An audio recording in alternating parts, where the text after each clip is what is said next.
Fight on. Time. Box. You see the blood trickling down the left eye there of Rung Tszyu. And that's never a good spot to be opened up. In a shocking spot, but I think Williams should look to push the pace as soon as it gets back to action. He looks quite rattled from that cut. Yeah, the doc's going to have a look here too. So you can see it. I'm sure we'll get another look at it again, but it was when Rung Tszyu was on the ropes, Williams was pressing the action. And it's a head clash. It's in a bad spot, but I think Can you close your eye? It's on his lid. He's starting to blink a lot. No, I would stop it because it's on his lid. No. Can't have that. Yep. Fight's over. That's it. So it's an underwhelming way for it to finish. And the fight has been stopped here in the second round due to the accidental head clash in the second round. And so we'll see if we can get another look at that as to how that cut opened up. And we'll wait for further instructions on that. Here it is, Sam and Dempsey, as we have a look through it. So keep an eye on that left eye of Rung Tszyu. I think it definitely was a head clash, but to be honest, I don't think it was bad enough to stop the fight. Give the guy a chance and give Williams also a chance to push the pace and finish the fight. So it certainly looked like, certainly from our angle, the way he rocked in towards him, but that replay clearly shows the point of the elbow, as you called Dempsey, that from Luke Williams accidentally busting open the eye there of Rung Tszyu. And that's all she wrote, less than a minute into the second round. It's a pity, isn't it? That fight was really shaping up to be a real barn burner, that one. So, you know, every time it looked like Luke Williams is starting to get a head start in that fight, Rung Tszyu was just coming back with some nice, powerful combinations. Is really shaping up to be a good fight. The challenges, Sam, of having something like that, a cut in that position? It is, but I don't think I think it was probably a little bit premature. Like I said, I think both fighters should have been given a chance to go out and deal with at least another round and try and get a result. So disappointing and a very subdued ending, but it is what it is. That's the game. Incredibly unfulfilling. I imagine these two guys that have been through a tough camp, and yet it ends in this fashion. You can see the disappointment on the face of Luke Williams. There's not a whole lot to be said there between him and his camp. And then for Rung Tszyu, similar, and he's got that cut to deal with as well. All right, the particulars, let's get it into the ring. Stephen Payos to talk us through it. Ladies and gentlemen, can I have a quick round of applause for both of our boxers as we get ready to make this one official centre ring. Then comes officially 1 minute and 26 seconds into round number 2. Your referee, Phil Ty, has stopped the bout on the advice during a discussion with the doctor. As a result of an accidental head clash, the bout ends, having not gone the requisite distance. Doctor stopping the fight with advice of the referee, not going the 3 rounds required in a 4-round bout. Therefore, the decision is a no contest. So that's how it ends. A no contest to start the night. And there's plenty more fights to come, but an underwhelming feeling, no doubt, for these two in the way that ends early in the second round. Still to come, of course, the headline tonight, Nikita Tszyu back in the ring. A domestic showdown up against Ben Mahoney, the 2 best super welterweights in the country. The last time we saw Nikita, he was pretty impressive. Can he keep the train on the tracks and with plenty of steam tonight? It's all on Main Event right here. This is the biggest fight of my life. We've got 2 top 10 contenders to fight for an eliminator. It doesn't get much bigger than that. If I win this fight, I get to take on the world. We are willing to kill. We're willing to do whatever we need to do to win this fight. Everyone goes, oh, you know, the Tszyus are being given this. I was above him for a long time here, and he jumped the queue. He's just another dude in my way. I've been through the walls, man. I've come from absolutely nothing. I've worked my ass off, and I'm excited to show the world what I got.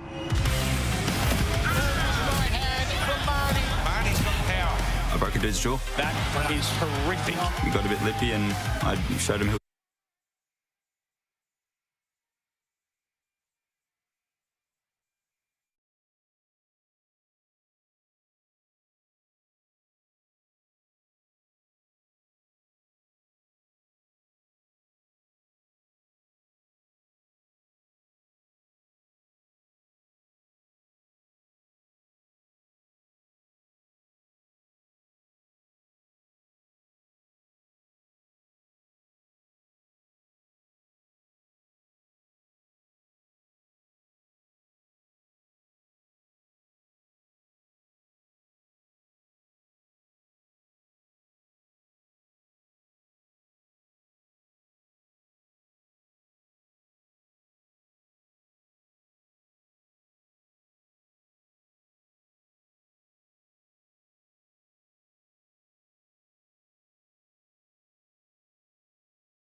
Nikita Tszyu's ring return tonight up against Ben Mahoney as he continues on his quest in the super welterweight division. All you got to do is pick up your phone, scan that QR code. You won't want to miss it tonight. What a bumper card it is. 7 p.m. Eastern. It all starts on Main Event, live and exclusive. Nikita Tszyu and Ben Mahoney, your headline. All right, the fights keep on coming here on Fox Sports. Let's kick it into the ring. Stephen Payos.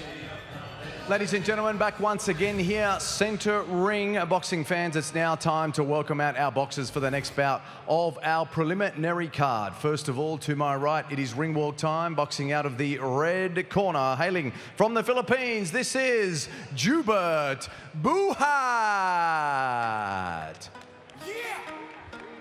Compostela! Davao de Oro! Undefeated!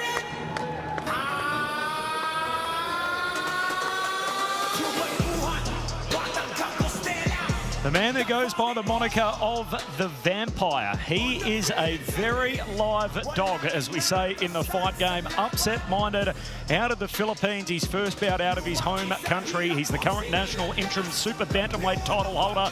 He's hot off a vicious second-round knockout victory back in 2026. And in recent years, we've seen the level of imports at an extremely high standard in these parts. Think of guys like Joe Noine, Sam, I know a number of your opponents in Juan Miguel and Lorde, and even the Japanese lad in Fumiya Fusi in Newcastle. So this is a guy who is a bit of an unknown quantity and should not be taken lightly. His record obviously shows he can punch, you know, 9 wins for 6 knockouts. So they're a bit of, sometimes they can be a bit of an unknown commodity coming over to Australia. But look, his record speaks for itself. So we'll see what he's all about very shortly. And now it's time to welcome his opponent, Gold Coast. This man is your local featherweight prospect. Let's hear it for Vegas Larfield.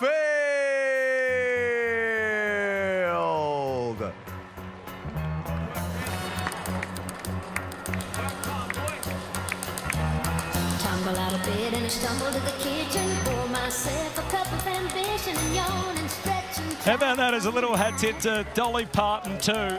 The track for Vegas Larfield, who grew up in these parts. He was actually born in Nerang, moved to the north side of Brisbane age 11. He actually played junior footy up here with Reece Walsh for the Nerang Roosters. It's a pretty popular choice of track too for the Queenslander. He's in his second fight back from elbow surgery, had the longest layoff of his career. Plans to stay very active towards the back end of this year and into 2027.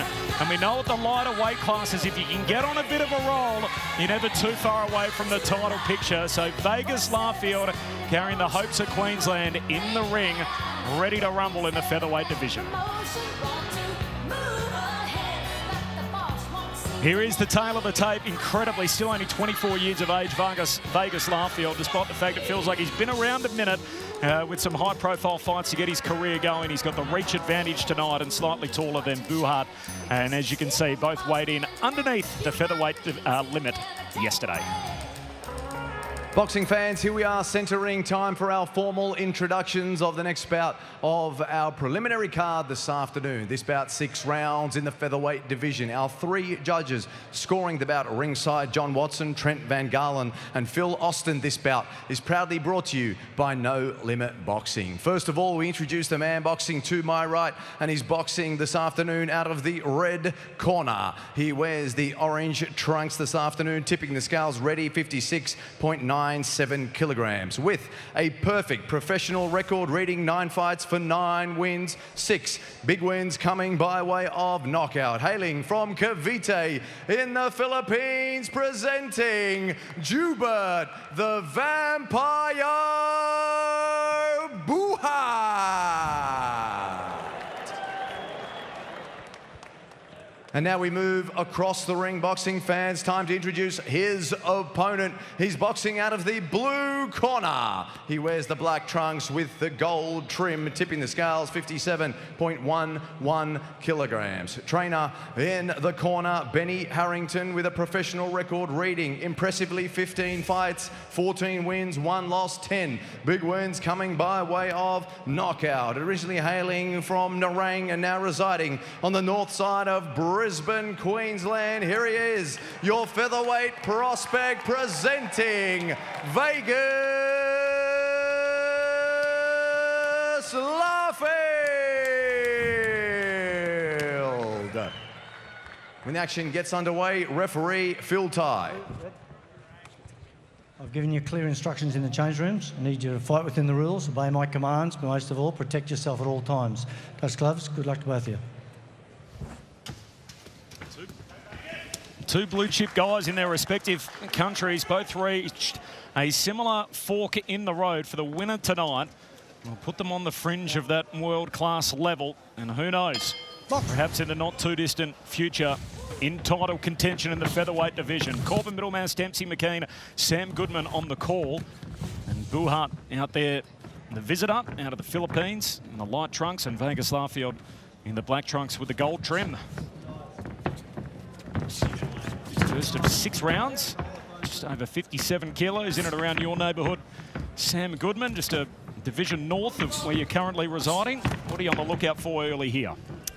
Look, I just want to see a positive start from Vegas, and look for him just to keep things simple, work off his jab, get to the guy's body a bit early, maybe from long range, and use his feet, because I think, looking at Buhat, he's going to have some awkward shots, and he's going to have strength in close, so I think you've got to take that away from him early and then look to build on those. 5-fight win streak now for Vegas after the only loss of his young career so far against Albert Nolan, where, by the way, he was 1 round away there from getting a majority draw in what was a fight of the year contender. It's Buhat who's pushing the action here, and nice bit of footwork there from Vegas Larfield as he remains at range. To the body, Buhat, and Vegas gets himself out of there. Misses trying to tag him back. Yeah, I'd like to see Vegas just working off that jab. I think all his work's got to come off that jab. Buhat's just looking for that big shot. You know, he's quite twitchy, and like Sammy said before, he's looking for those awkward shots as well. So I'd like to see Vegas just stick to that jab and all the work come off that. He's got real good feet, Vargas. He's going to have to just use those early on, I think, because, like you said, this guy's timing, he's going to be a bit tricky to pin down early on and get to. I think the first round, you almost got to take a little bit of a look at him. How he's capable of switch hitting Vegas Larfield is in the orthodox stance here. 2 orthodox fighters going at it. Last time out against the southpaw. Decided to match his opponent there. Buhat trying to change levels. 50 seconds to go. Vegas gets some work done and then gets out of there. Buhat with the feint, and then snaps that jab with the left hand. Feints again, misses with the body, and Vegas manages to stay at range. High technical start in the featherweight division. 2 guys more than capable, as you can see so far. I like what I'm seeing from Vegas early on as well with the feints. You know, he's starting to draw Buhat out as well, and it's working a treat for him at the moment. I'd like to see that jab, feint, and then counter with that right hand straight away. Gets his opponent flinching here. Larfield again, as to emphasise Dempsey's point. Looks upstairs, misses. Evades what's coming back at him. High wire fight with his opening round. Vegas Larfield and Jubert Buhat, and that'll do us through 1. 6-round fight.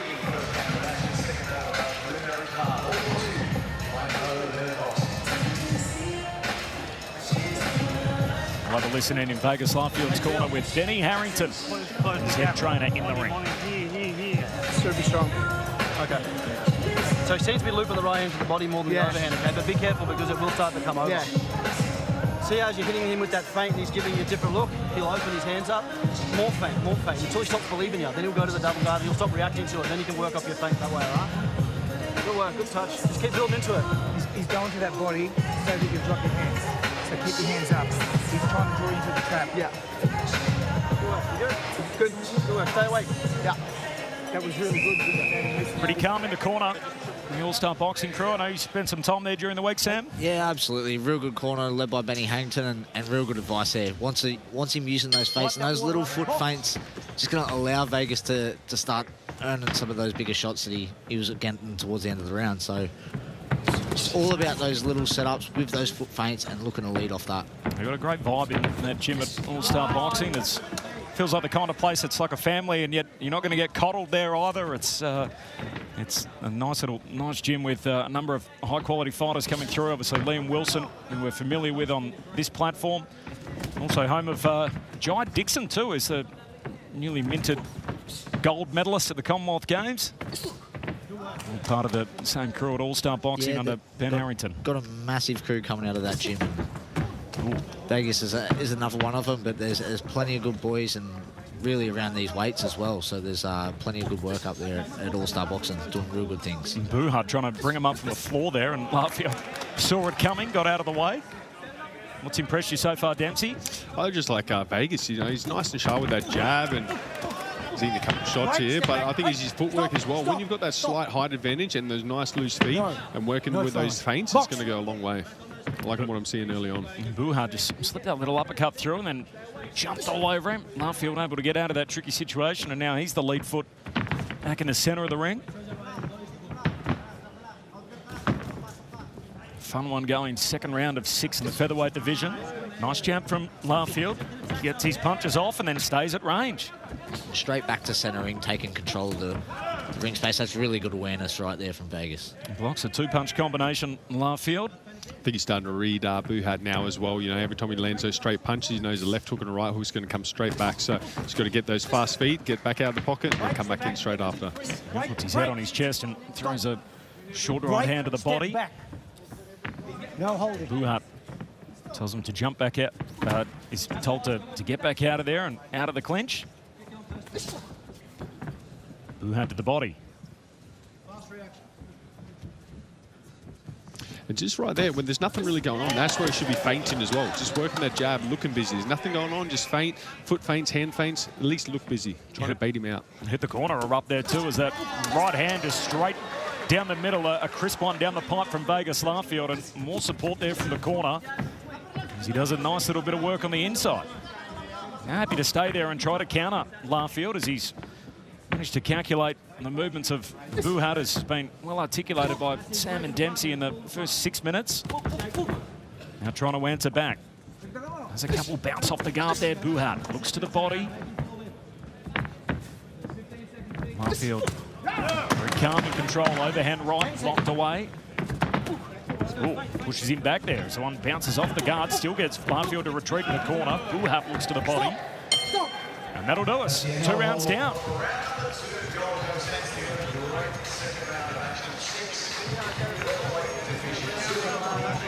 Featherweight division, 2 down out of 6. Vegas Larfield and Juba Buhat. Of course, the countdown on Nikita Tszyu, Ben Mahoney. There's the QR code bottom of your screen. Let's listen in to Vegas Larfield's corner.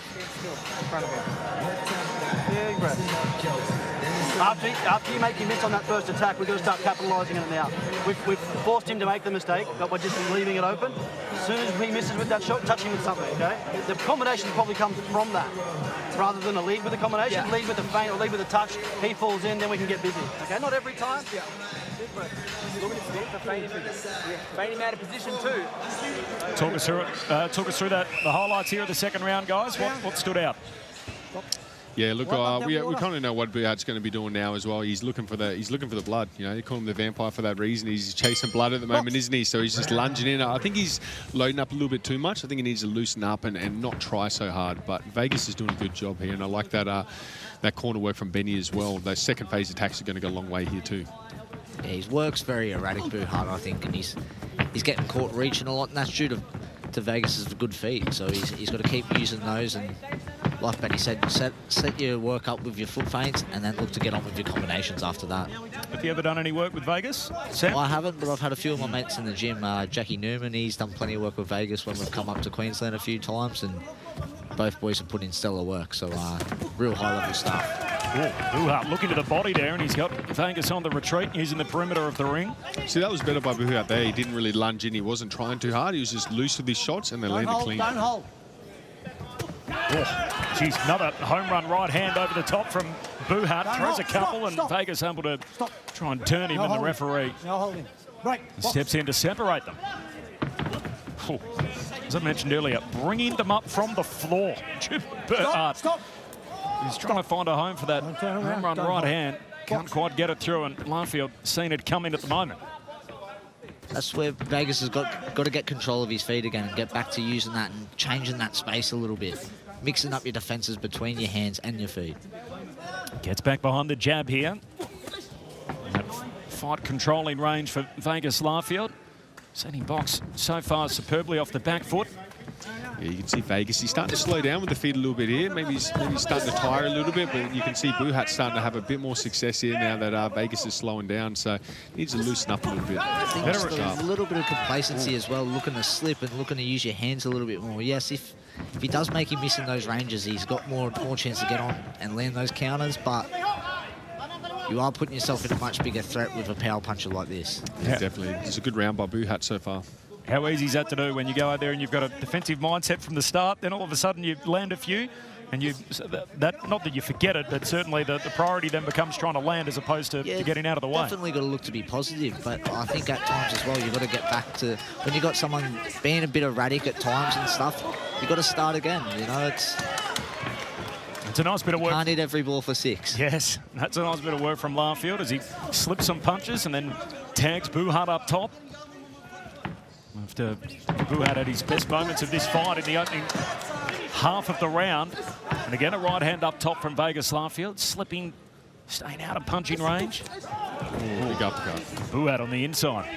Found a home for that. Underneath the jaw of Larfield, who's able to take a bit of the venom off it and then works back to the body. And there's the switch hitting prowess of Larfield as he turns and gets back into the orthodox stance. And that'll do us. So fight just changes a little bit of complexion there in that third round with Buhat a nice start to the third. Nikita Tszyu, Ben Mahoney, of course, your main event tonight. It's all on main event from 7 p.m. Breathe and relax. Just the moments in between, as I said last round. Let's have a look at the highlights, Dempsey. What did you see here in the third round? Well, there was a big round by Buhat. You know, he's starting to really gain some confidence, land some big shots there as well. Like as I was saying before, Vegas is starting to slow down a little bit on the feet. You know, he needs to get back to that nice, crisp boxing. You know, he's starting to get into a bit of a tear up here, and you know, he's eating some big shots as we can see by these replays. But yeah, really good round by Buhat now. These are the type of fighters you really don't want to give confidence to, because off the back of that round, it's harder to pull yourself out of that sort of work. So I think Vegas has just got to start again, simplify things, get back to using those foot feints, using his feet and setting things up behind the jab, and the good work will come off that. Buhat, he fights out of Heartstone Monas Boxing Gym. He's got a couple of stablemates there with him in Roderick Batista and also Salvador Guyana, who are both a couple of undefeated fighters, as he is, by the way. That impressive record, 9-0 with 6 knockouts, and finding a little bit of momentum there, Buhat, in the third round. And Vegas Larfield, the Queenslander in the black trunks, managed to just change the pace a little bit in the latter stages of the third after a confident start. I'd like to see Vegas just really focus on those feints now this round as well. Just bait Buhat out now. Now they're both starting to kind of tire a bit. I think some feints just to bait Buhat out and then counter with that nice, long, straight punches. You can definitely catch him drawing him in. Yeah, definitely. Like setting it up with a fake, pulling it out of him and getting back on. Yeah, Buhat has a tendency to really throw the kitchen sink at you as well, you know, so catch him off balance easily with a couple of those feints. Larfield covers up. Just outside of punching range there on the jab that he looked up top. Now Buhat is looking to counter, just trying to get a look at what Larfield's got for him. Both trade right hands in the middle distance there. 3-punch combination from Larfield, ends up with a rip to the body midway through this fourth round. It's a nice little right hook in all of that from Vegas Larfield.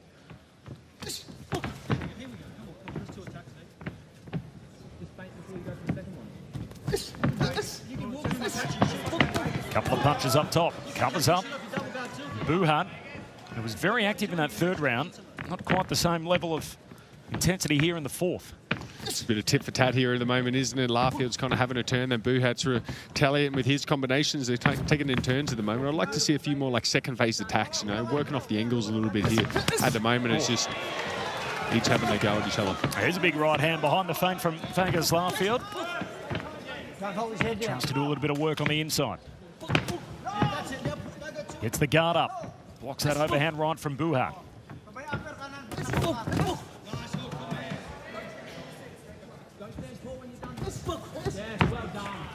Vegas trying to get him his way on the inside here, and Buhat happy to play the role of the counter puncher for the time being. And they block one another's punches. Larfield able to take a bit of the sting off that. Slips, trying to work through with the left hook. Didn't quite find a home for it. Latter stages of this fourth round. Larfield doing a nice little bit of work, trying to back Buhat into the corner. Better round and a good comeback round from Vegas Larfield in the fourth. And we're 4 rounds down out of 6 in the featherweight division. He's starting to fall apart a bit now, there. See the pace has really slowed down. He got his back leg near a rope. As you get in that position, as I said before too, as you move to him on that back foot and he wants to take the ground, you can stand, catch and shoot a single shot to Shimoka. That'll get him going backwards rather than keep giving him the space all the time. Oh yeah, I think standing there was a little bit better. At times, not every time. Just make sure you answer. If he foot defends, you don't have to answer it. Because you've got the spaces, that's what we're after. Right, big one. You calmed him down those first 4 rounds of boxing. You really settled him down. He's calming down now. So now is when you'll start to take over the fight. Keep working. Stay awake though. The fight stats are interesting when you think about Buhat's thrown more punches, Larfield more accurate, landing at 19%. Stop. How do you guys see it through 4? What's some I think Vegas is definitely ahead, but he's just got to, I think, get back to what he was doing in those first 3 rounds. Box. In the first 2 rounds, sorry, and just simplify things. I'd like to see him go to the body maybe a little bit more from long range as well, look to stab the body, and then being able to fake and come back up top as well. So I think it's all there for him. He's just got to simplify things and just not get complacent with his defense on the way out, because this guy, like I said, he's erratic and he definitely does carry some power. Big 6 minutes here in the fight, as you see the Buhat corner line up there. Happy with a bit of work from their charge early in the 5th round.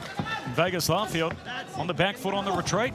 Yeah, I feel like Vegas has just switched off a little bit. Like he's landed his shots and then he's just kind of sitting in the middle there as well. And we know what Buhat does. He just comes back his stack like this, left hook, right hook, and throwing everything and anything at you. Everything but the corner stall at the moment from Juba Berhart. Explosive start to the 5th round as he jumps on top here. Larfield doing his best to get out of the way of those 2 big uppercuts which swung through. As his head snapped back here, and Larfield trying to get back in behind the jab. That's a better follow-up. Stays at range, gets out of there. Of course, Vegas Larfield, what a start to his pro career. We saw his pro debut on the Zoo Horn card, and then the next fight he was over on the undercard in the bubble of Crawford Brook. And what a big win he had over there on American soil, as he was over there with the Maloneys at that particular time and made a huge name for himself as a teenager, still only 24. Just got caught again there in between shots. Tell you what, his counters are on fire at the moment, Buhat. It's, you know, as soon as Vegas throws something, you know something coming back straight away. But he's starting to land a little bit more successfully now as well, a bit cleaner, a bit sharper. Every round important, of course, in a 6-rounder. That's emphasised even more so. And the fight hangs in the balance here with 4 minutes left on the clock before the compulsory close. Buhat with a strong showing here in the 5th. Looks to the body, Larfield gets out of the way. And that's where those little fakes as well will set up. They'll draw those attacks out of Buhat and be able to see him and be able to use your feet or get back on with a counter. So I think he's just got to get back to that, start long, look to fake, pull the bad shots out of Buhat, and then look to counter. Yeah, definitely. You can see he's kind of abandoned the feints now as well. So every time Vegas throws something, Buhat knows he's just going to throw back straight away. But nice right here.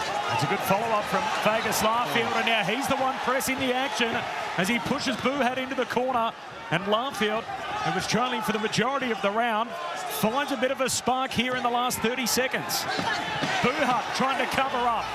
Larfield coming at him. Gets himself into that southpaw stance. And that'll do us through 5.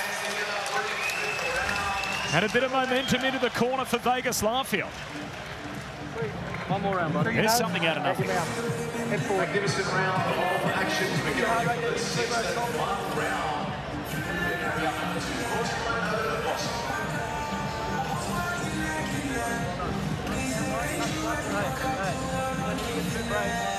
It's the second right hand, I think, here that does the job for him as well. You feel like he's still out, you can press him, okay?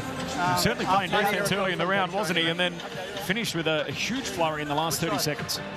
Middle. As with that lead hand, keep touching that glove, as Coach Cage is saying, all right? Keep touching. You can see it all from there. Yeah. All right, and then as he stayed on the back foot again, see you creaming in there? That's the time. What do you think going into the last? I think it's a big confidence booster right there, that knowing that he can hurt Buhat as well. And I think he can just pick up where he left off and put the pressure on and try and land a few more of those big right hands. Try and force the stoppage here. Final 3 minutes.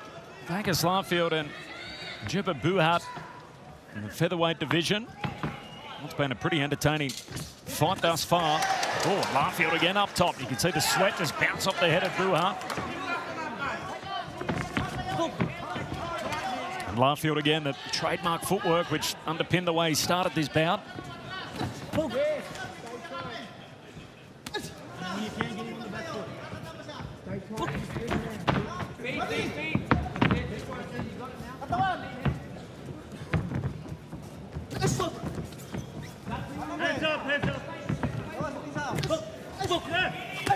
Oh, and a right hand of his own from Vegas Larfield.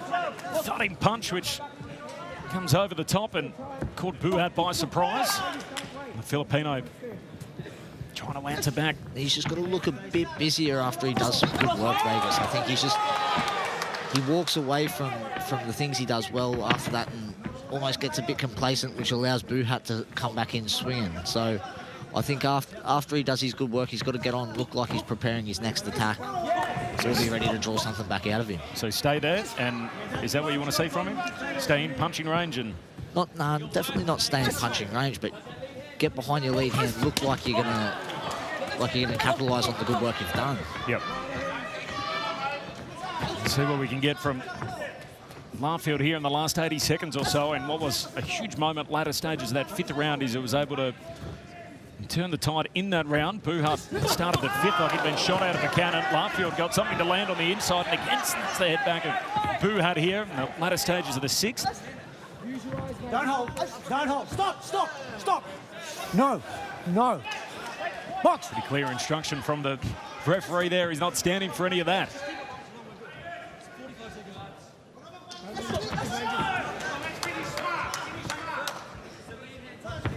Final 45 seconds. Vegas Larfield looking to try and make it a 6-fight win streak. Trying to build a little bit of momentum here in the featherweight division after a long layoff last year after elbow surgery. What we've seen in the last 2 fights is that he's starting to recapture his best work in the ring. As he's cruising towards a decision win here in the latter stages of the 6th round. 10 seconds. Corner erupts again. Larfield in the waning moments, trying to put an exclamation mark on all of this. Stop. And we go to the judges' cards after 6. A warm embrace between Buhat and Larfield, and a highly entertaining 6-round fight. And the judges will decide it. Gee, that was a whole lot of fun in the featherweight division. Real good fight. And I think, for the most part, I think Vegas dominated large parts of the fight. Buhat had his moments, definitely, but I think, Vegas is, for me, definitely the winner of this fight. I tell you what, how entertaining is Buhat? You know, like I'm sure the promoters around the world are looking at him and looking at their chops at the moment. I'd love to get him in because that was entertaining. You know, he's always on, always entertaining, unpredictable at any moment as well. So. Yeah, he's a bit of a problem. He's very erratic, hard to deal with, and look, he can definitely punt. He's got some power in those hands, so he landed some big shots, but Vegas dealt with it all pretty well. Didn't look rattled and overawed by it all, and got back to doing his good work.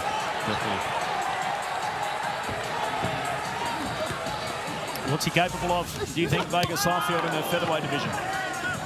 I think he's just got to stay consistent and keep building, keep building that experience and progressing through the levels. I think he's at a good gym with really good guys, and you know, keep learning off them. And sky's the limit. That is Raheem Mundine. He's coming up next, so we're going to look at the son of the man. Of course, Anthony Mundine in his corner. Raheem Mundine coming up next after the decision here. So you'll see it all on Fox Sports. Countdown's on, of course. Tonight, Nikita Tszyu up against Ben Mahoney, and all of that available through Fox Sports from 7 o'clock Eastern. Here's a few more of the highlights of what we just witnessed. A great action fight in the featherweight division. And we're ready for a decision. Stephen Payos has it in the ring. Ladies and gentlemen, round of applause for both of our boxers. 6 fantastic rounds in the featherweight division. And we go to the judges' scorecards for the decision. All 3 judges are in agreement this evening. John Watson, Trent Van Garland and Phil Austin. All 3 score the bout 59-55. It is a unanimous points decision victory, and it goes in favour of Vegas Larfield.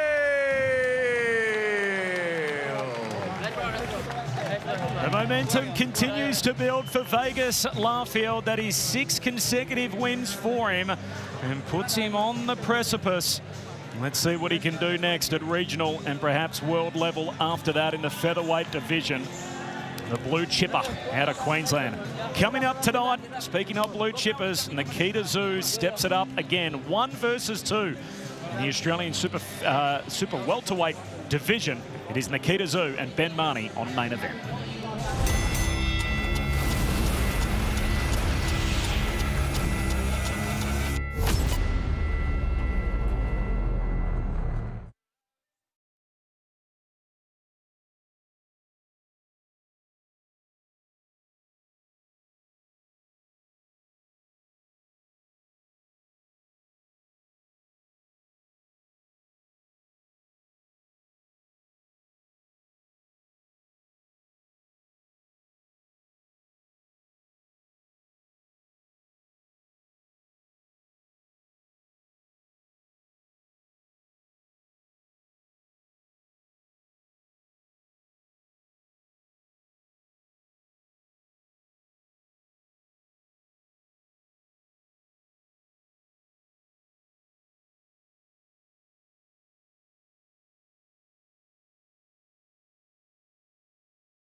Boxing's royal family, the Mundines. Of course, a third-generation pro boxer now in Raheem Mundine. He's got his father, Anthony, of course, in his corner.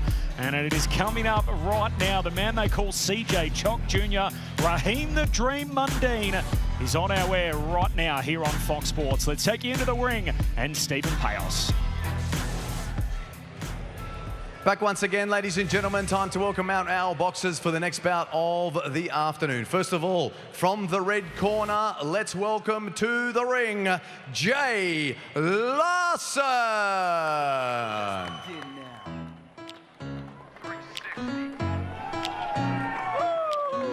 woke up this morning and I said,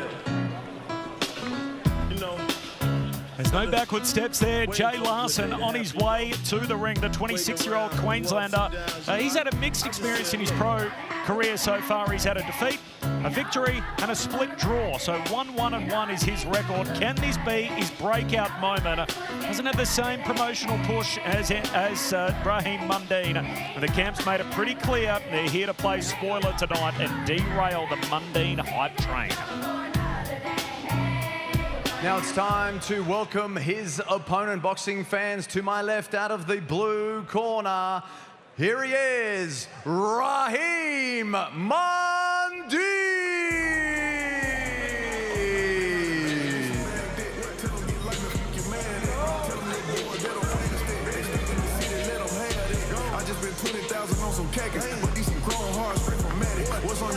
Here he comes, Raheem Mundine, the third-generation fistic superstar. Anthony Mundine over his right shoulder. He's got Lincoln Hudson in his corner, of course, a man renowned to put the finishing touches on established fighters like Daniel Jacobs and Garth Wood, of course, famously Victor Chinian. And he's got the opportunity here to work with Raheem from the jump. He wasn't that dedicated to having boxing as a career path until now.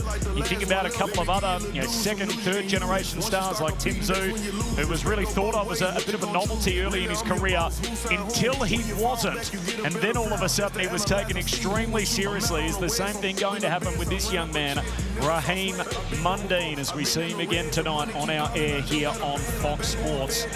His famous father, one of the country's all-time great dual sport athletes, Anthony Mundine, in his corner. Here is the tail of the tape, both guys in their mid-20s, and you look at the height advantage, really not a whole lot in it, likewise with the reach, and they both weighed in underneath the super welterweight limit of 69.9 kilos yesterday.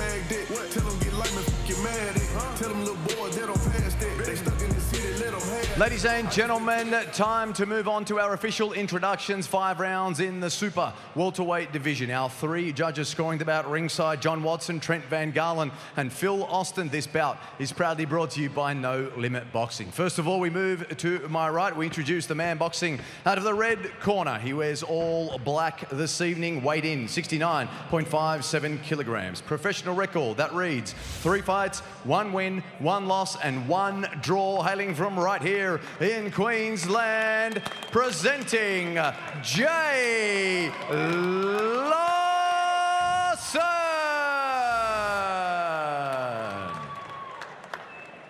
And now we move across the ring, boxing fans. Time to introduce his opponent. He's boxing out of the blue corner. He wears black trunks with the white sequin trim and frill, tipping the scale 69.69 kilograms. In the corner this evening, Lincoln Hudson and his father, Australian boxing icon Anthony the Man Mundine. With a professional record reading 3 fights for 3 wins, 1 big win coming by way of knockout. Hailing from South Hurstville in Sydney, New South Wales, presenting Raheem the Dream Mundine. When the action gets underway, referee in charge, Paul the Tornado Tapley. Boxers centre ring, please.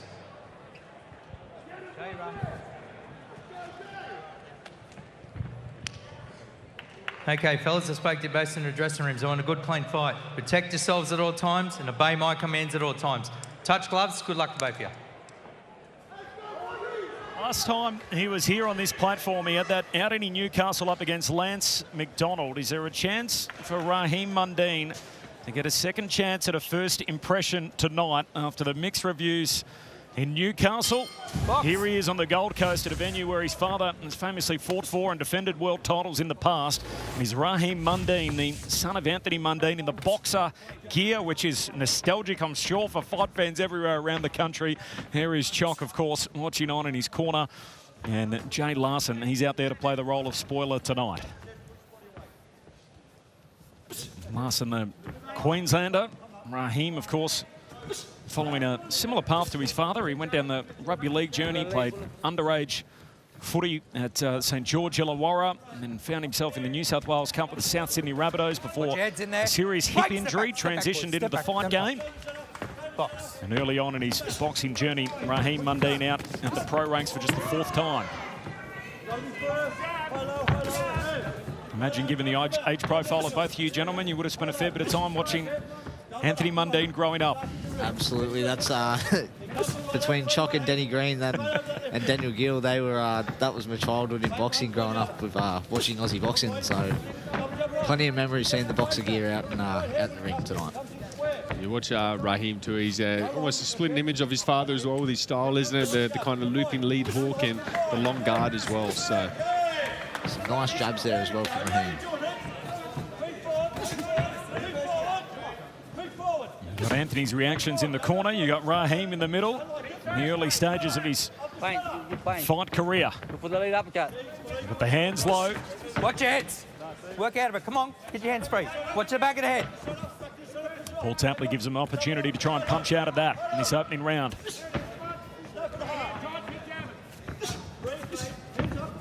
Larson looks a little bit gun-shy here at the moment. I'd like to see him just trying to gain a bit of confidence and come forward a little bit, start to throw some punches, you know. I think at any time you kind of fight in that big name and kind of celebrity name, I guess, you know, maybe it can work as a bit of a detriment to yourself. But I'd like to see him gain a bit of confidence, come forward, just land some shots like that one right there. He's looked good here, Raheem, in the opening moments of this fight as he's bouncing around on balls of his feet. Just been able to dictate the pace from the outside, starting behind that jab, and all those looping shots are coming off the back of it. There's a lot of people that watched on in that Lance McDonald fight and made a few assumptions. Let's have a listen in here. Yeah,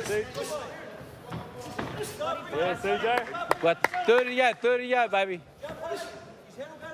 Go, working smart. Nice counter, nice jab. Nice jab, Bar. Control it with the jab. Control it with the jab. Nice. Push it back. Get your hands free, work out of it, no hold. Breathe. Time! How good's that for access? To be able to listen to Anthony Mundine, one of the all-time greats, on speak about his son, and commenting there in the corner. We're going to have a listen in on the way through to Raheem Mundine after that first round with Jay Larson, 1 round down of 5 in the super welterweight division. He doesn't have the power to hurt you. You've got to believe in the process. Double the jab up, double the jab up. When you see the opportunity, double, up. Head low, up. So you drop it on you, okay? You'll see it, but you've got to wait for it. But you won't wait for it if you're not working.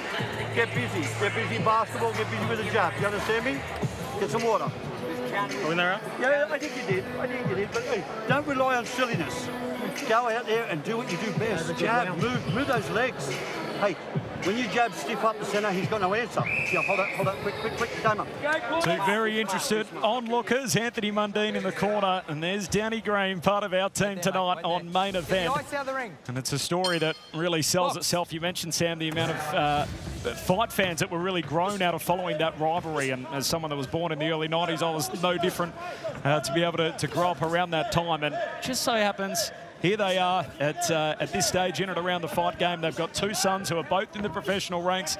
Danny, of course, here watching on, and I'm sure his son Archie, who's also in the early stages of his fight career, will be a keen onlooker back at home as well. Yeah, absolutely. It could be history repeating itself. Young Archie's also doing good things in the sport as well at the moment in the amateurs, and will no doubt be looking to go pro in the future as well. The promoter's dream, there's no doubt about that. And I heard Danny Green speak about it on Oz Boxing in the last couple of days about it doesn't matter where you put that fight on, it's going to attract a crowd. Could be on the nearest street corner and there'll be people there watching. Such are the family legacy names, always hyphenated and intertwined with one another.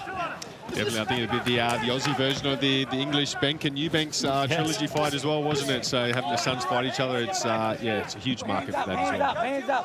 What have you seen from Raheem Dempsey in the first minute and a half here at the second round, and so far in this short 5-rounder? Yeah, look, he's doing good work. I'd like to see him get back onto that jab where he rises it up straight from the bottom, like having that low jab and then just rising it through the guard as well. It's a big fan favourite of mine as well. I like to use that a lot in my fights, and he was having big success with the end of round 1. So I'd like to see him get back on that and just start probing with a bit more. And those left hooks as well, they're working a treat. Well, I think those up jabs, like you're saying, are starting to set up those left hooks, I think. So if you can get back to landing heavy with that sort of up jab, then you can look to come around after it with those big left hooks. Sam Goodman, who fights for a piece of the Super Bantamweight title next month. And watch it all here on Fox Sports, and Dempsey McKean alongside him, a 25-2 technical heavyweight. He's been right to the very top that boxing has to offer, and pretty good claims too as Australia's best heavyweight. Dempsey, great to have his insights tonight here on Fox Sports for the prelims. And here's Raheem as he's got his hands low, just gets one up top and then enters back with his own, fires with a right hand down the pipe. Yeah, I don't think Lincoln Hudson's too happy about that in the corner. You know, he's cornered me in my last 4 fights, helped out in the corner anyway as my coach's coach. But you know, he's got such a good brain for the boxing world. You know, he's trained many world champions in the past, and he's in good hands, old Raheem. Right, step back, step back. Let him go. Seen his dad do that, of course, at latter stages of his career, perhaps with a few more rounds in the bank, to be able to drop the hands and just try and dare his opponent into something. And Raheem trying to walk forward here, has one bounce off his chin, keeps coming at him. Hold his head down, box. You see Larson's reaction, he was pretty happy with that too. Come on, work, work. Weaves out of the way, the fleet-footed Raheem Mundine gets one right on the belt. That upset Larson, and that's us down through 2. Okay, mouth guards.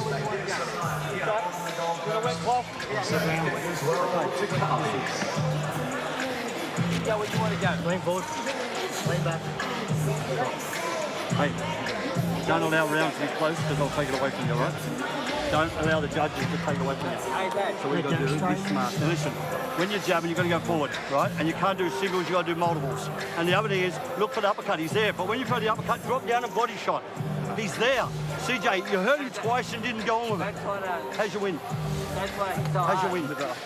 Here is 50 Cal as he makes his way into the building. And the high-volume puncher that he is. Heard George Rose say at the press conference the other day, on track to have thrown more punches than anybody else in boxing this year. Not in Australian boxing, in world boxing for the calendar year. That is the kind of trajectory he's on as he steps into the ring tonight. And he's 50 Cal up against the bomber, Blake Wells. That is the co-feature tonight before Nikita Tszyu and Ben Mahoney, all available on Main Event. Here's Raheem Mundine, who's on a steep learning curve early in his young career. This is his 4th pro fight. Of course, that surname, it comes with a whole lot of attention and a big spotlight early on that everyone's watching your every move right from the jumpers. This is a guy that's still very green, still trying to work it out. Yeah, definitely. Like, he's still in the building phase as well. People have got to understand that, you know. They're building him up slowly, making sure he's, you know, progressing as well. You know, he's still green, like he said, so there's no need to rush him anytime soon. Let his arm go. Let his arm go. Work out of it. Right hand, pull your left shoulder back. There's a nervous doubt in the corner. Right hand, pull your shoulder back.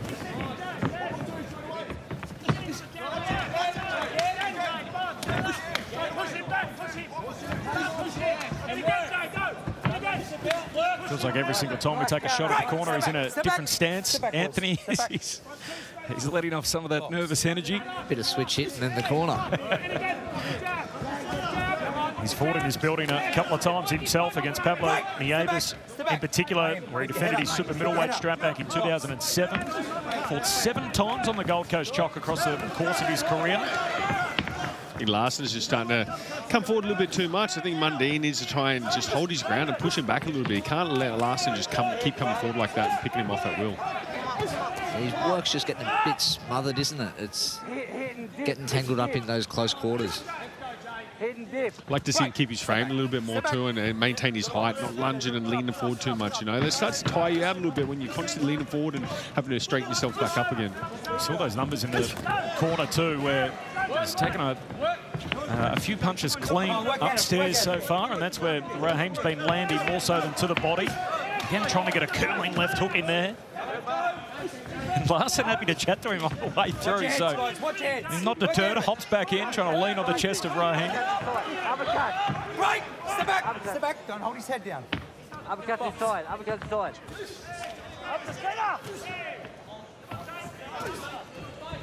Yeah, here we go. Watch your heads, guys, watch your heads. Right, overhand right coming in.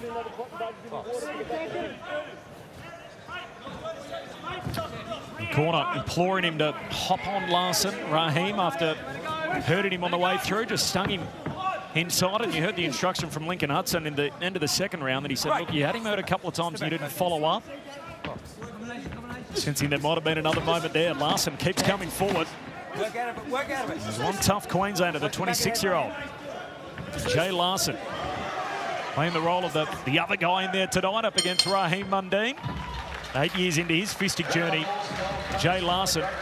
And understandably, a lot of focus and attention on this man, the son of the man, Raheem Mundine, with his famous father, Anthony, in his corner. Okay, get some air. I'm not going to tell you what to do. Get your breath back. The last. Just pick up slowly. The last bit come on. Listen to me. You're just going to lighten up the power and more numbers, okay? That's all it is. And you're not jabbing enough. You're doing singles. What about double and triple? You've got it in you. Why don't you do it? Give me a double and triple jab and then start pushing him back, okay? He's only good coming Here's forward. the highlights here from the third round. Dempsey and Sam, what have you seen from Raheem through the first 3 rounds? Like Dempsey said earlier in the round, he's just getting caught bending out of shape a little bit and getting caught in those awkward situations. I think he's got to get back, like Lincoln said in the corner there, landing his jab and starting to look to build on it and double it up and tripling it up and start landing those left hooks again. Yeah, it's starting to sound a bit like a broken record all night, but every fight just work off that jab. You know, it's such an underrated tool as well. I'd just like to see Raheem just working off that jab, and the rest of the work comes off that. As you know, Sammy, as well, the jab will take you around the world. So, yeah, I'd just like to see him just working off the jab a bit more and just holding his posture a bit taller.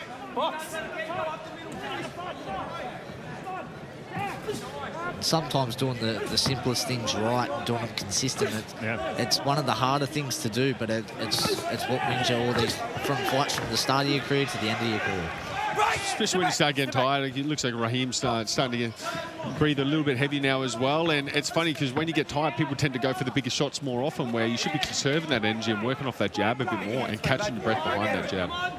We spoke about the whole generation of fight fans with Mundine and Green. Of course, the guy on the world stage around that time was Floyd Mayweather, who sort of had a reputation as a defensive fighter and had brittle hands towards the back end, and all the criticisms that came at him. He had a pretty good jab to stop people rushing him that was able to keep fighters off him his whole career, just to back up that point, and really underpinned everything that he did. Absolutely, and the mix of looks he give you off his jab. Because when mixing up high, low, changing his weights in it as well, there's so much variation to one shot. Two of Australia's best, Dempsey McKean, Sam Goodman on comms tonight. Here on Fox Sports, the countdown, of course, to Nikita Tszyu, Ben Mahoney tonight, all on main event from 7 Eastern. You can order now at mainevent.com.au, but great bit of insight for young fighters out there and what to build upon. And Raheem gets himself in a tangle here with Larson. A minute to go in this 4th round. Right, step back, step back. Happy just to lean in on Larson and wait for the separation from referee Paul Tapley. Raheem lands on the inside. That was a stiff, short left hand from Raheem Mundine. Look at him just landing those rise jabs back to back there as well. Like I said, just ping those rise jabs up. It's working a treat every single time. Able to generate some good power from short range too. Got a whole lot behind it. Raheem doing a little bit of work on the inside. Back to the ropes here. He leans in on Larson. I tell you what, he's got a good lead hand, does Raheem, those rise jabs, the lead hook, the little shovel lead uppercut as well, They're starting to be his best shots of the fight. Let his arm go. Come on, work out. Right, right. Hold it, let it go. Punch his way out of the clinch there. Mundine. Latter stages here of round 4, the penultimate round in the fight. Oh, Raheem got one to land right on the base of the jaw of Larson. He wears it well, and that'll do us through 4. West out, gentlemen.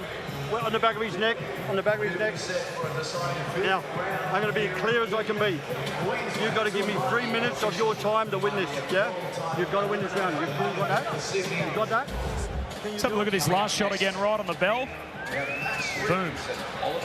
And short left hand. He's been able to do that a few times. He's been able to slip inside Larson's lead hand and look to land his own, sort of like a half uppercut, half jab. So it's been a winner for him, that punch. It's just a nice loose shot as well, isn't it? He's not overcommitting to it. He's just letting it fly out there as well, and it's landing, whipping his head back every time. I'd like to see him follow it up with a nice right hand over when he lands that lead uppercut too. Graham, get out. Is Danny Green watching on? Touch gloves. Touch gloves. Hear from him, of course, tonight on main event. Raheem Mundine in his second showing here on Fox Sports, just the 4th fight of his pro career. And Jay Larson comes out pressing the action here early in the 5th round. Right, step back, step back. I mentioned the last time we saw him was against Lance McDonald in Newcastle. He got jeered at the end of that fight. Came out afterwards, said, look, I'm pretty happy to play the role of the villain. They booed my dad his whole career. If that's the treatment for me, then so be it. He didn't seem too deterred. There were people queuing up, wanting the fight, trying to get Raheem early in his career, and Jay Larson and his camp, one of those, wanted to be in there with him tonight. Have we seen an improved Raheem Mundine tonight? Yeah, definitely. I think he showed a pretty educated lead hand, a bit of variation with between that up jab and that left hook. So I think he's just got to get a bit more control over that and know where his back is at times. You know, not spend too much time on ropes, but it definitely has been an improved performance. But Larson has been game as well. He showed a really good test. Step back. Step back. Training with Ronnie Kelleher the last couple of years. Jay Larson, after starting his fight journey at Nitro Boxing. Queenslander 8 years in the fight game.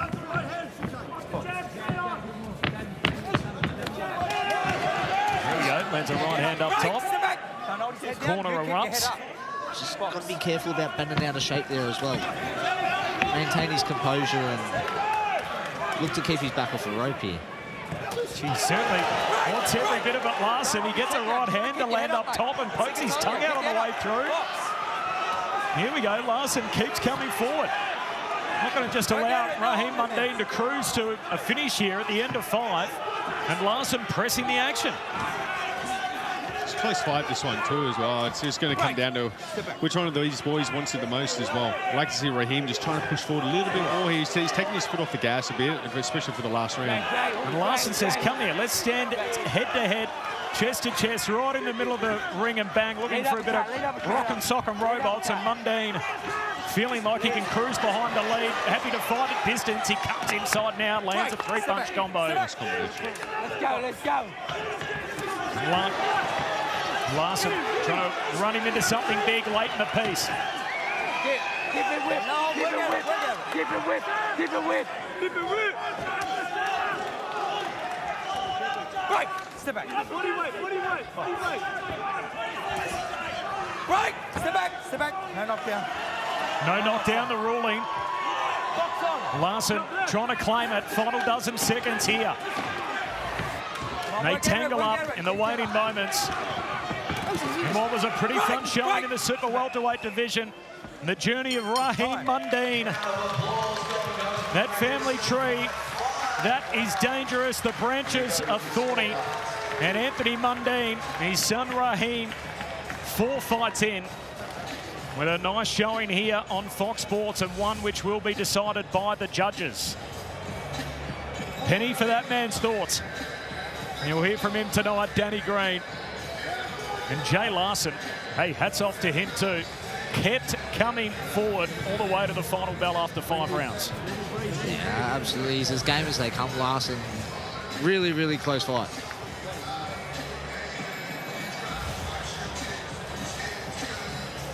Talk us through the highlights. What do we see across the 5 rounds here with Raheem Mundine in his 4th pro bout? Pretty nice slick movement there as well. I like everything that was coming off Raheem's lead hand there as well. You know, with that pivot out, that lead uppercut, and then pivoting off with that as well. I just would have liked to see him, you know, follow that up a little bit more with the second phase attack. I saw him doing some training drills on the footpath, setting up some traps, working tactics. And you think about it, it's just a reminder too, he's worked with Lincoln Hudson, just how early he is in his career. Raheem Mundine, I think given the hype and the name and everything that it attaches, people feel like they're going to see the finished product, which is an unrealistic expectation at this stage of his career. And we saw the journey continue tonight. Absolutely, there's a lot of pressure with the last name he's got. And it's a few probably unrealistic expectations on him, but he's learned his trade. You know, he's going to continue to progress with each fight and hopefully just keep building on things. Let's go to Stephen Payos for the decision. Ladies and gentlemen, here we are, centre ring, 5 magnificent rounds. Round of applause, time to make this one official. After 5 rounds, the judges have scored the bout as follows. Trent Van Garland scores the bout 50-45. John Watson scores the bout 49-46, and Phil Austin scores the bout 48-47. All 3 judges have this as a unanimous points decision victory, and it goes in favour of your winner, Raheem the Dream Mundine. The Mundine Fistic family dream continues. It's not Tony, it's not Anthony, it is Raheem the Dream. 4 fights in. Keeps his perfect record. Raheem Mundine. His famous father, Anthony. The boxer gear back on. Now nostalgic for fight fans right across the country. Generation next in the Mundine family tree. Coming up, Max Reeves up against Oliver Firth. And of course, later tonight, we're going to get Nikita Tszyu and Ben Mahoney. That is how you can see it. Get your smartphone out, the QR code in the bottom left, 7 p.m. Eastern. Right here on Main Event. Off to the super middleweight division. Let's get back into the ring to Stephen Payos. Ladies and gentlemen, it is time to welcome out our boxers for the final preliminary bout. First of all, boxing out of the red corner to my right, let's welcome Oliver Firth.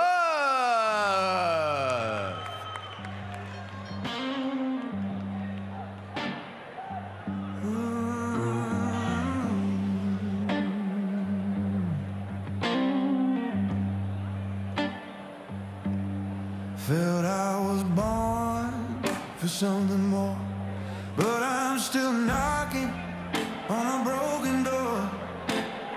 Destined for greatness, that's what they say, but the road keeps dragging my soul away. Try my hands at 1,000 things, still don't know what tomorrow brings.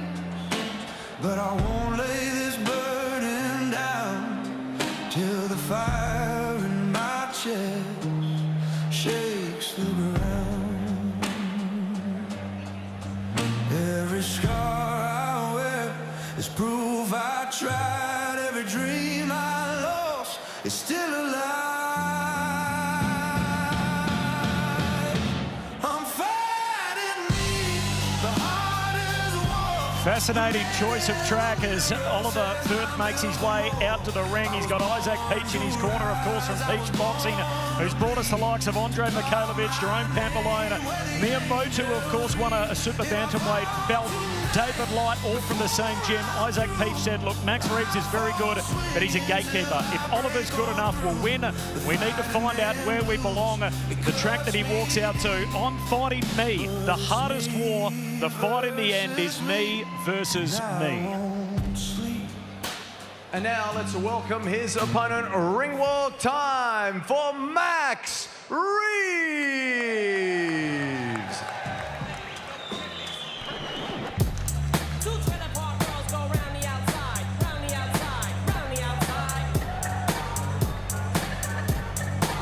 Get ready, it's about to get heavy as Max Reeves makes his way to the ring. We've seen him grow from a boy to a man in the ring. He stayed around the same division, but he is a very different looking 75.94 kilograms nowadays. He's had 2 separate reigns as the Australian champion, defended the belt on both occasions, the 13-1-1 super middleweight, with a pretty good claim that he's the best at 168 pounds that the country has.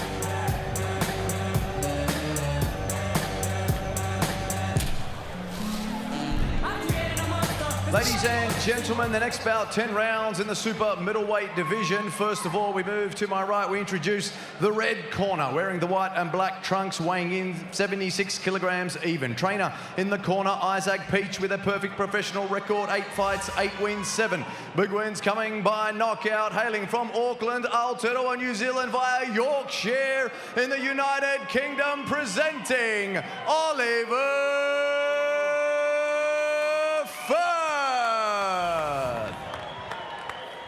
And now we move across the ring. We introduce his opponent, boxing out of the blue corner, wearing the white and black trunks, tipping the scales, 75.94 kilograms. Trainer in the corner, Paul Turk Carroll. His record reads 15 fights officially, 13 wins, 1 loss, 1 draw, 1 no contest, 8 wins, coming by knockout. Hailing from Stratford in Victoria, please welcome Mad Max Reeves. When the action gets underway, your referee, Paul Tapley, boxers centering, please. Okay, fellas, I spoke to you based in the dressing rooms. I want a good, clean fight. Protect yourselves at all times and obey my commands at all times. Touch gloves. Good luck to both of you. The headlines, our prelims tonight on Fox Sports, who would not look out of place, headlining a lot of fight shows right around the country. Reeves off a win over Francis Waitai, New Zealand's #1. He's gone the Australasian path. He can't get the next best Australian super middleweight in with him. So the Australasian journey tonight to decide who is the Antipodean #1. And Firth, who ordinarily campaigns at light heavyweight, he's already talking about Paulo Akuso and possible future opponents. That's how confident he is tonight. He's come down a division to take on Max Reeves here at super middleweight tonight. Firth already with some nice work on the inside. Referee giving him a chance to work out of it. First of 10. Should it go that far? Max Reeves with the blue accent on his trunks, Get your hands free. Work heavily out tattooed, and Firth and New Zealand are born in Yorkshire. Trying to tangle up here with Reeves, and Reeves just ripping to the body, trying to keep him honest, and now a bit of intervention. Talked a bit in the previous fight about the great Australian super middleweights of the past. You don't have to search too long to come up with those names. Now Max Reeves at 168, flying the flag for the locals tonight. And the Australian, he's a huge ticket seller. Not too dissimilar to yourself, Sam. He's got a supporter base that travels with him all around the country. Absolutely, he's got a big crowd here, and I'm sure he want to put on a big performance here, but just getting caught with smothering his work a little bit here. And I think that's down to Firth. He's came flying out the corner from the start of the fight and really trying to put the pace on, and then mixing things up and sitting behind a jab now. But it's definitely got off to a cracking start so far. Hails from Stratford, located on the Avon River, about 230 kilometres east of Melbourne. Max Reeves. The Reeves army that travels with him is Brisbane, Wollongong, now the Gold Coast, and people of the broader Gippsland area. Opportunity to get on the road and support Max. I can see Max Reeves just shorten up his steps a little bit at the moment. He's just kind of taking some big lunging steps, and he's kind of falling in that clinch there as well. I'd like to see him separate a little bit more and be a bit cleaner with his shots. Firth is doing a good job with his lead arm as well, just popping that jab out. Got one to land there, Reeves on the way in and trying to follow it up too, as again he rips to the body. Find his way out of it on the inside and holding back the head. The referee, quite rightfully, breaking that up.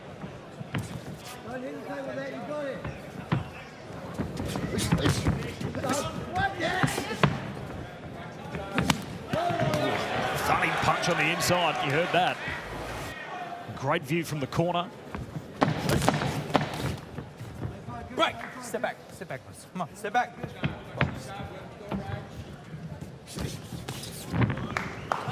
Time. First round down. What stood out in that first frame? Look, I like right at the end there that little fake off the lead hand for the left hook around the side from Reeves. But to be honest, I think a lot of good work come from Oliver Firth there. It took me by surprise to be honest how he brought a lot of pressure at the start of the round and was a little bit scrappy. But then he got back to sitting behind and Feeling out there. Make sure you're building those feints through for me as well, yeah? Walk him on. Low left hand, feint, he'll come in, you go time over the top. And back foot hook. When he rushes up, touch, swing your hook in. Breathe. All right? Don't get put into that fire. Yeah? Don't turn it over. Awkward. Yeah, it's just awkward. Let's box it our length, yeah? Felt like be patient. Exactly. Tim Tszyu was pretty keen to try and Oliver Firth keep himself in a position to get something big off, and as someone that knows all about that, he's a guy that's got a pretty good conversion rate. He's got 8 wins, 7 of them coming by knockout. Yeah, big knockout ratio, to be honest. But what I'd like to see by Max Reeves is when Firth comes in with that double jab, he slides his head off to the right a lot. So I'd like to see Max Reeves just kind of time that and come down with the chopping right hand. Watch the back of the head. He's kind of going to that right hand side every time he double jabs. Is Firth. Firth, a high volume power puncher, cut off the ring, break opponents down with his pressure, and at 87% knockout ratio so far in his young career. Sort of does it when he jabs. He tries to take his head sort of off that centre line. I think if he curls that, changes that backhand to sort of a curl backhand, start landing for Reeves. Firth trying to snap that left jab on the way through. Reeves happy to stand there and trade with him. Ooh, uppercut on the inside from Reeves. He gets himself back out at range and able to get the guard up, block a couple of those punches coming at him. And some punches just whack off the side of Reeves' head as he continues to try and push Firth off him. He's happy to lean in on side of the chest of Reeves. More punches to the body. Money in the bank early in the fight for Reeves. Digging that right hand really well to the body here.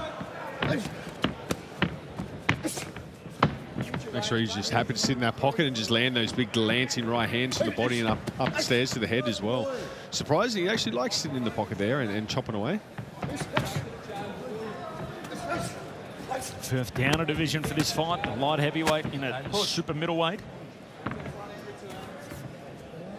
The 7 pounds off to drop down to 168 in the old.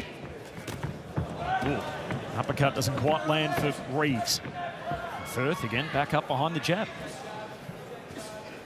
And the New Zealand powerhouse in peach boxing.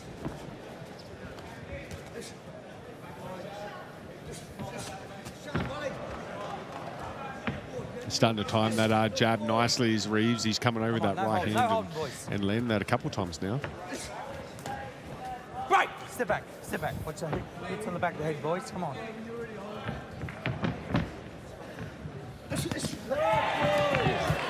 Oh, and there's that hit, just bounce back again of Firth. There's a nice jab from Reeves on the way in.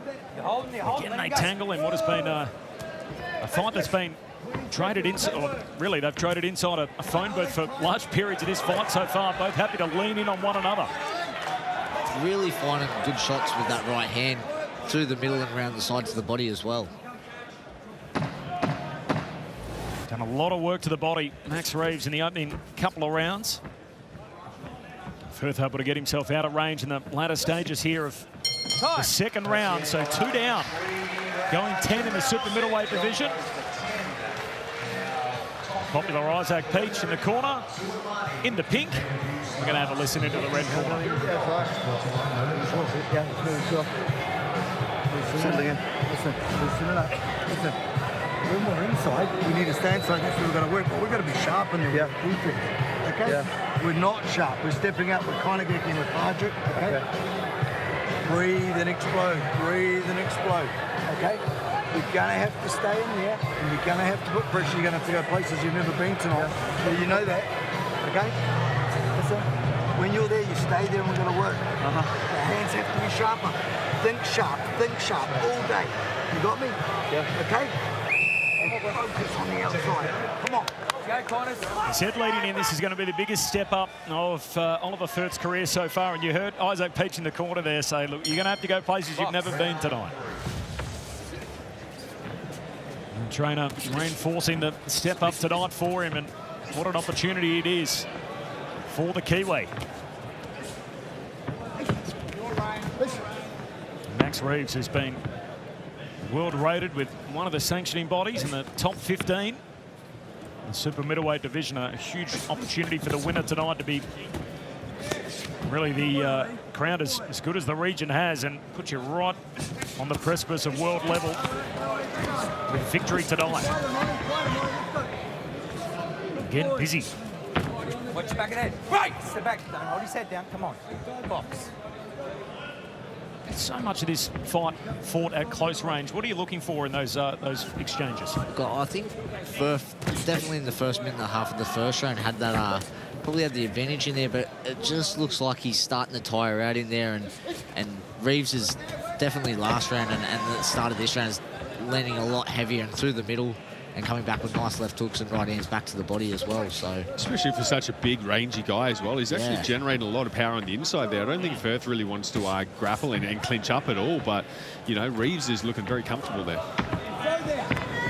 The old adage in boxing about money in the bank and the body shots early in a fight, like cutting down a tree, just how impactful that turns out to be, particularly in the latter stages, should it go that far.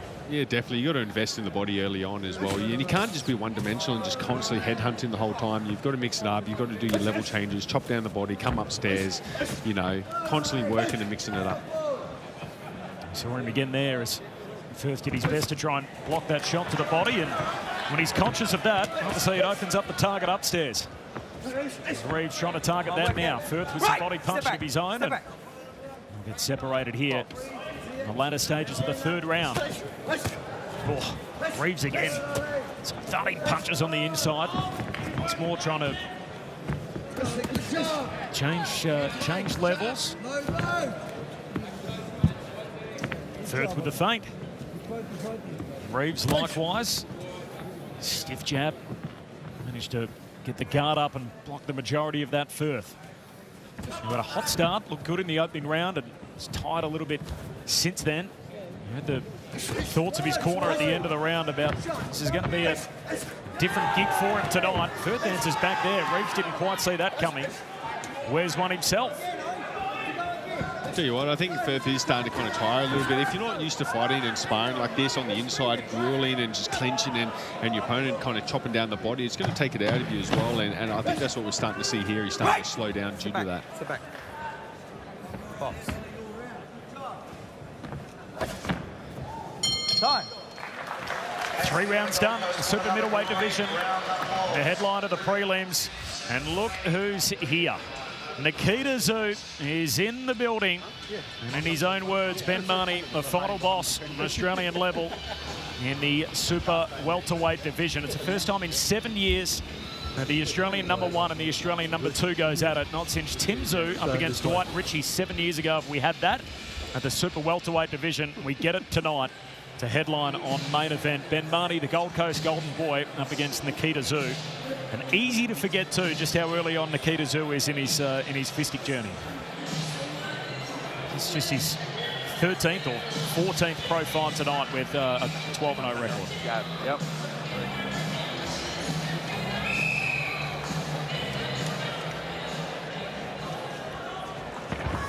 Second down.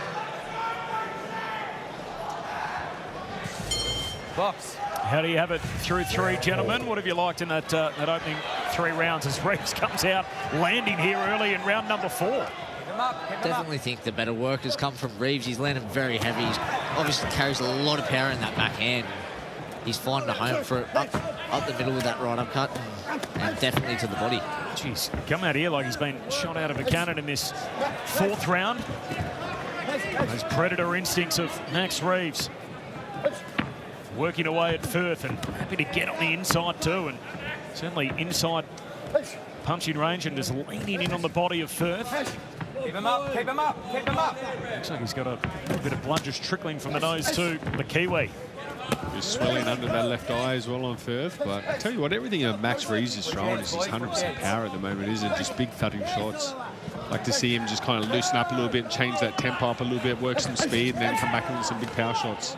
Watch your heads in there, fellas. Come on, work out of it, work out of it. How tiring is this, Dempsey, when the physical toll of a close knit fight? It's not nice, especially you imagine being a heavyweight too, and you're all both leaning on each other, 100 plus kilos, you know. So and these boys aren't small either, you know. So it's definitely going to start to take its toll in the later rounds. But like I said, you know, if you're not used to training, sparring, fighting like that as well, but Max Reeves is comfortable there and is definitely getting the upper advantage there. They both sting each other on that occasion. And yet Reeves, to his credit, despite wearing one in the exchange there, he's straight back on the inside, happy to do his work and stay right on the chest of Firth. And needs to come up with some kind of way to keep Reeves off him. See, there's more and more blood appearing. The heads lean into one another, and the Rock'em Sock'em robots straight back to it. I don't think Max really respects the power of Firth at the moment as well. You know, he can't really keep him off him, and Max is just coming forward and kind of just chopping away. Oh. Big right hand again. Just like to see him finish off those right hands with a left hook finish at the end of his work. Just come back with that left hook after the work's done.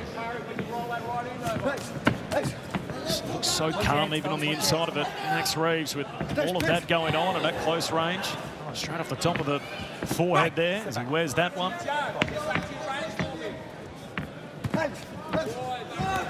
Back to work. Firth can't find a home for the uppercut. Now looking to the body. Tackle of arms. Left to rip. Straight to the waistline from Max Reeves.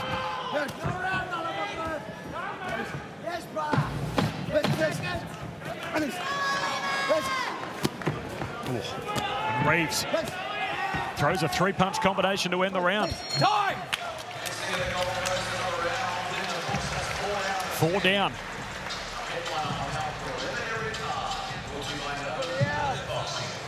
There's Isaac Peach, Paul Turk-Carroll in the corner of Max Reeves. This is Oliver Firth and Isaac Peach in the red corner.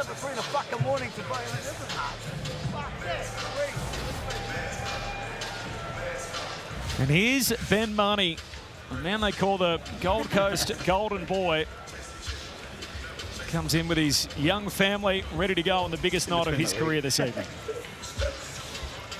How do you rate his chances tonight?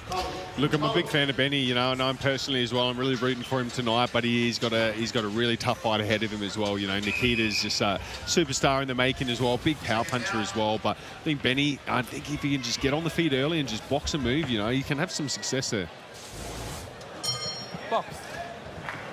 What a story it is for Ben Mahoney tonight. The rags to riches run, genuine underdog story, and from highlight reels in the 8-limb discipline to now here on the precipice of a title fight in boxing up against Nikita Tszyu.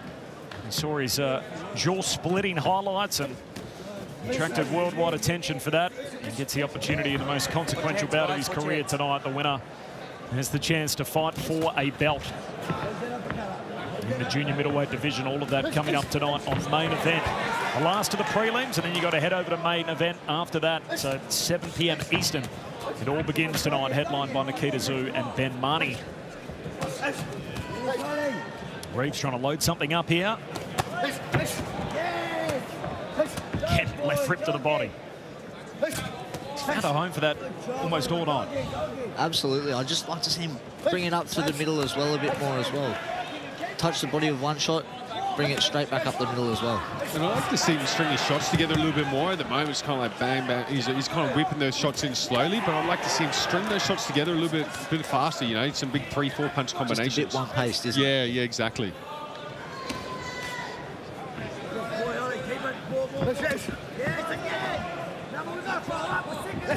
Just a slight change of pace here after the first 4 rounds.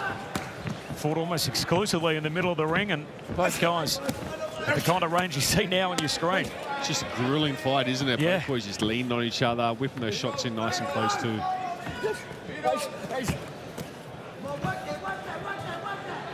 Firth trying to lean his way in, and now Reeves uses the perimeter of the ring, gets himself out of there. Whips another shot back to the body. Just out of range for that jab from Max Reeves. Perfect shot of it there.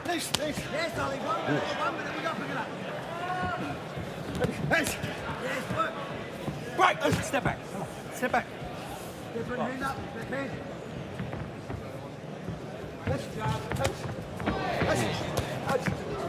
Another shot to the body from Firth, manages to land on the inside. Big swinging uppercut, doesn't quite drop from Reeves. Final 30 seconds here of the 5th round.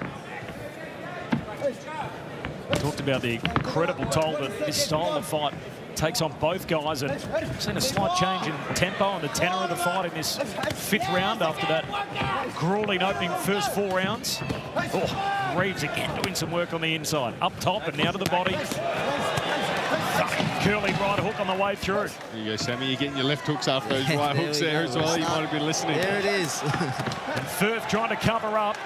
And Reeves is coming for him now as he hunts him with his back of the ropes, and that'll do us through 5. Some big moments for Max Reeves late in the 5th.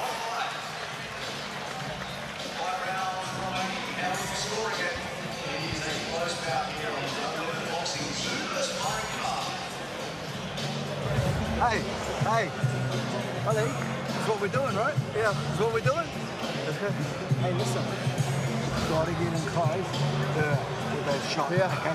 Look at their left hook. When the gap opens, you need to be first. We're too slow on it. We need to go a bit now, yeah? We're halfway. What do we see here in round number 5, Dempsey?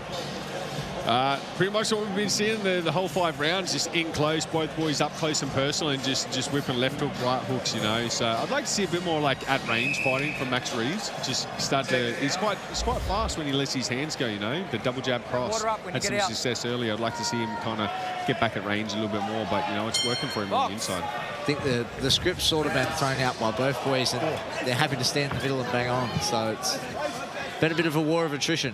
Mentioned it a couple of times. It is proper rock'em sock'em robots. They come straight together and go pick up where they left off. And you heard the reaction from the crowd there as everybody exhales. And that's it. The crowd's loving it. The coaches probably not so much on the other hand. They probably want to see a bit more technique and finesse here. But, you know, it's entertaining for the crowd, that's for sure. High action rumble in close. Reeves and Firth, 6th of the possible 10 rounds in the super middleweight division. Does look good when he does keep it locked for a moment, Reeves, but then he just seems to fall in a little bit and smother his work. He is doing good work in there, but I think he can make it an easier night. Just keeping things a bit longer, landing that jab and looking to land big right hands from the outside. Reeves, one of the nice guys of Australian boxing. Don't let the looks deceive you. He's got a tattoo of a man with a balaclava on, but I can assure you, one of the classiest, nicest dudes in the sport. He's got Reggie on his trunks there, which is his young son, and his partner expecting their baby daughter later in the year.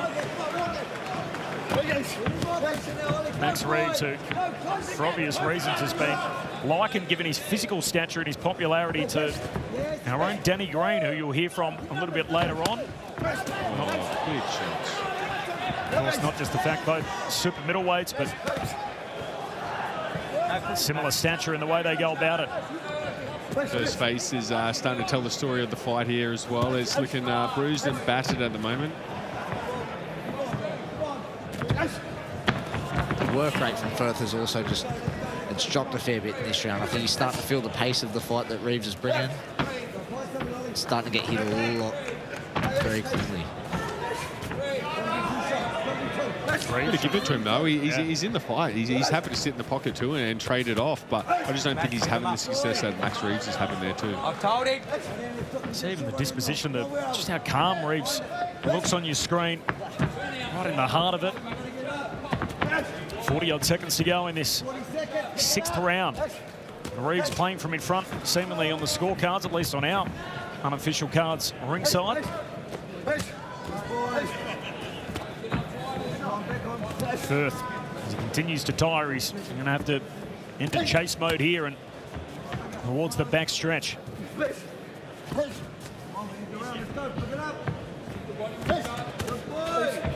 Reeves over the top with that left hand. Just starting to touch him a little bit with a few little jabs and then bring him round onto left hooks. I like that from Reeves.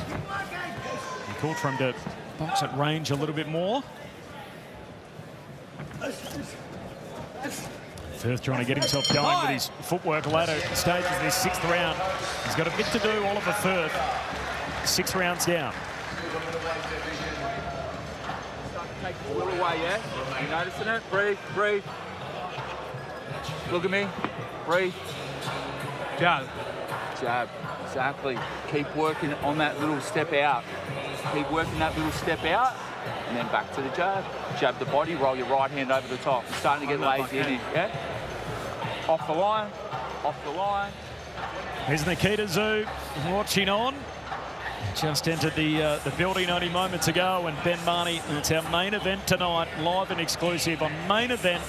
And the full card starts from 7 p.m. Eastern. You can scan to order there on the bottom of your screen. And the next step for Nikita Tszyu. A steep trajectory in the super welterweight division, and here he is in just his 14th fight, and he wins this one. And his next one can be for a belt and a piece of the world title. Incredible numbers when you look at the total punch stats. You saw him there in the corner. So Reeves has thrown over 540 punches, Dempsey, and he's landing at 42%. It makes me tired just looking at he's wobbled him here. And his equilibrium has been lost momentarily for Firth. He gets his legs back underneath him, and Reeves comes at him again. But yeah, almost 540 shots in 6 rounds. That is it's quite impressive right there. I think I've thrown that many punches over my whole career, to be honest. Amazing output, and found a home for them most of the night as he's fought the majority of this bout on the inside, Max Reeves. An impressive showing now in the 7th round. And Firth, who's got to try and change the course of the fight, firstly, and secondly, try and take some evasive action, as Reeves will be thinking if he can get out of there with an early finish. Already well ahead on the cards.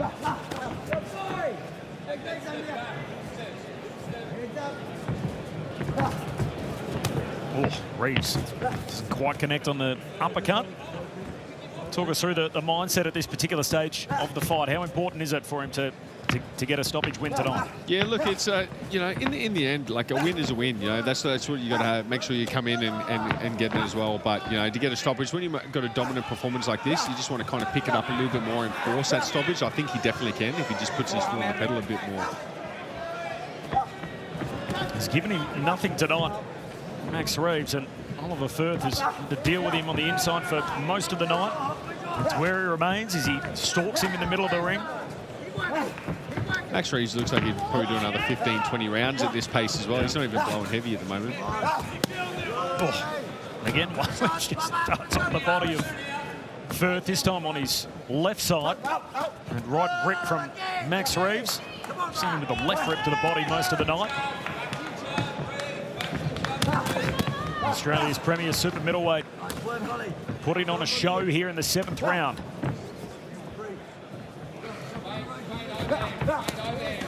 Nice left hook counter.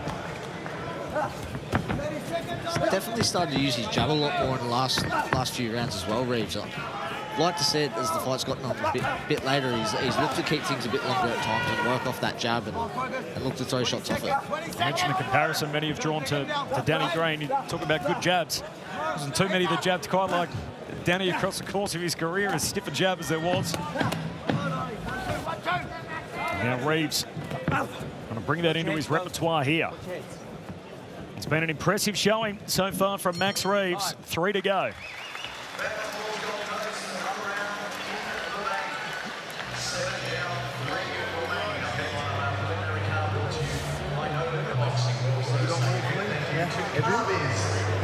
Listen. Yeah. I need you to keep pushing, okay? He's landing first shots that are going to end. I'm going to stop the fight. I need you to push, okay? So I need you to push, okay? All right? This is your opportunity in this round, okay? If we can't get something done in this round, we're calling it a knock. We're doing great, but we need a bit more. All right? You got me? You listening to me? Yeah. Look at me, okay? So this is it. Which round is that? Here's a little visit from the IBF officials. Nikita Tszyu in action tonight at an IBF eliminator. Josh Kelly, of course, holds the belt at world level. Kelly in conversations about a unification bout, but the winner tonight will be in the mix for a title shot in the not too distant future. It's all coming up next on Main Event. I'm going to head over to Main Event to catch it. mainevent.com.au is the place to go. Nikita Tszyu up against Ben Mahoney. And Firth wobbled again here. He's unsteady and he's down. And Reeves scores a knockdown in round 8. That'll come off the jab then too. And that is all she wrote as Isaac Peach jumps in the ring. And Mad Max Reeves with a devastating performance and an 8th round stoppage win.